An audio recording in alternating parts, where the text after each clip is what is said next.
A cow on the line. Edward the Blue Engine was getting old. His bearings were worn and he clanked as he puffed along. He was taking 20 empty cattle cars to a market town. The sun shone, the birds sang, and some cows grazed in the field by the line. Come on, come on, come on, puffed Edward. Oh, oh, oh, oh, oh, screamed the freight cars. Edward puffed and clanked. The cars rattled and screamed. The cows were not used to trains. The noise and smoke disturbed them. They twitched up their tails and ran. They galloped across the field, broke through the fence, and charged the train between the 13th and 14th cars. Coupling broke, and the last 7 freight cars left the rails. They were not damaged and stayed upright. They ran for a short way along the sleepers before stopping. Edward felt a jerk but didn't take much notice.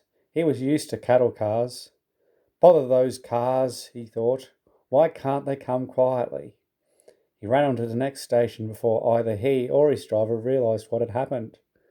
When Gordon and Henry heard about the accident, they laughed and laughed. Fancy allowing cows to break his train. They wouldn't dare do that to us. We'd show them, they boasted. Edward pretended not to mind, but old Toby was cross.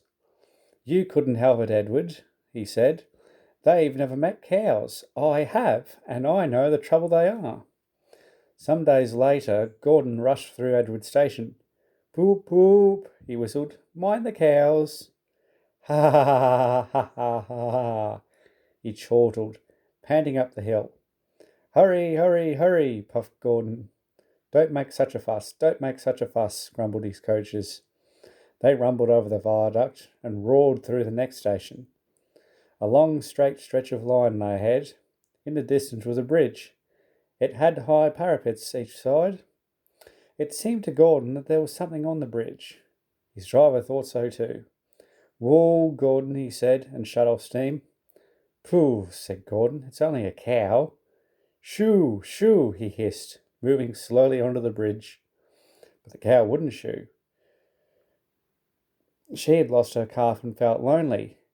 Moo, she said sadly, walking towards him. Gordon stopped. His driver, fireman, and some passengers tried to send her away, but she wouldn't go, so they gave it up. Presently, Henry arrived with a train in the other direction. What's this? He said grandly. A cow. I'll soon settle her.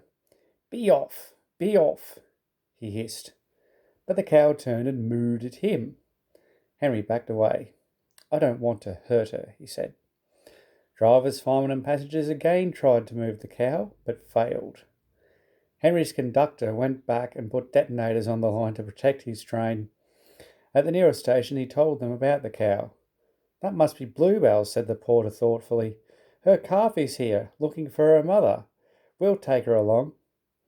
So they unloaded the calf and took it to the bridge. Moo, moo, wailed the calf. Moo, moo, bellowed Bluebell. She nuzzled her calf happily, and the porter led them away. The 2 trains started. Not a word, keep it secret, whispered Gordon and Henry as they passed. But the story soon spread. Well, well, well, chuckled Edward. 2 big engines afraid of 1 cow. Afraid? Rubbish, said Gordon huffily.